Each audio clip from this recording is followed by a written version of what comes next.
मंडळी, आपल्याला किंवा आपल्या मुलांना काहीही झालं की आपण आधी डॉक्टरकडे जातो. डॉक्टर प्रिस्क्रिप्शन देतात आणि मग आपण औषधं खरेदी करतो.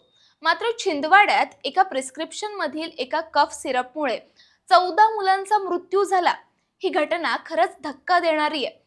तपासात समोर आलं की सिरपमध्ये फार्मा ग्रेड ऐवजी इंडस्ट्रियल ग्रेड प्रोपिलिन ग्लायकॉल होतं, ज्यात 48% जास्त विषारी DEG होता, जिथं मर्यादा फक्त 0.1% असायला हवी होती. अफसाना आणि अनेक कुटुंबियांच्या आयुष्यात ही घटना कायमची जखम बनून राहिली आहे. उसैद सारख्या 3 वर्षांच्या लहान मुलाला तातडीनं उपचार करायचे होते, पण खर्च भरून काढता आला नाही, म्हणून वडिलांना ऑटो विकून उपचार करावे लागले. डॉक्टरांनी हे औषध लिहून दिलं होतं म्हणून त्यांच्यावर कारवाई सुरू आहे. पण खरंच दोष डॉक्टरांचा आहे का? हे औषध सरकारच्या परवानगीसह बाजारात उपलब्ध होतं. म्हणजे प्रश्न उभा राहतो की डॉक्टर की सरकार? या एका चुकीच्या सिरपमुळे इतक्या निरागस बालकांचा जीव गेला. त्यामुळे कुठलंही सिरप औषध घेताना शहानिशा करून घ्या. एक्सपायरी डेट चेक करायला विसरू नका. तुम्हाला या घटनेस कोण जबाबदार वाटतंय?